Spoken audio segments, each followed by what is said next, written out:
ఈరోజు సుమన్ శెట్టి గారు గేమ్ చాలా బాగా ఆడారు. సో, అదృష్టం కూడా కలిసొచ్చిందని చెప్పాలి. సో, మెయిన్ మన గౌరవ్ గుప్తా గారు సుమన్ శెట్టి గారితో ఆడిన టాస్క్‌లు సో, బాగా డైరెక్షన్స్ ఇచ్చారు.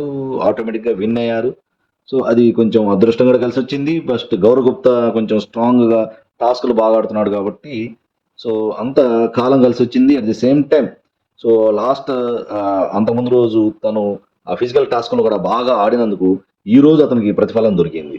క్యాప్టెన్సీ షిప్ దొరికి. So really it is a great achievement. So at the same time ఇంట్లో ఎప్పుడన్నా గొడవలు జరుగుతున్నప్పుడు I think for example Ayesha and మన రీతు గారి మధ్యలో గొడవలు జరుగుతున్నప్పుడు ఎవరో వెళ్తూ సాయి అనే వ్యక్తి అన్నాడు, గొడవలు ఏమైనా పెంచుదామా అని అన్నాడు. ఎందుకు సార్ అనవసరంగా ప్రశాంతంగా ఉంటే బాగుంటుంది కదా, ఎందుకు ఊరికే గొడవలు అని చెప్పాడు. అలాగే రీతు గారు మళ్ళీ ఒకళ్ళిద్దరిని పట్టుకొని వెళ్ళి మన అయేషా గారిని కొంచెం క్వశ్చనింగ్ చేద్దామంటే, "రేతు ప్లీజ్ వద్దు, గొడవలొద్దు" అన్నాడు. సో, అతని యొక్క యాటిట్యూడ్, అతని యొక్క నేచరు దీంతో తెలిసిపోతుంది. సో, అందుకనే ఎక్కువ మంది సునీల్ శెట్టి గారిని లైక్ చేయటం హౌస్ మేట్స్‌లో గాని, సో, బయట ఆడియన్స్ గాని ఎక్కువగా సునీల్ శెట్టి గారిని లైక్ చేయడానికి గల కారణం అతని యొక్క మంచి నేచర్ అనిపిస్తుంది నాకు.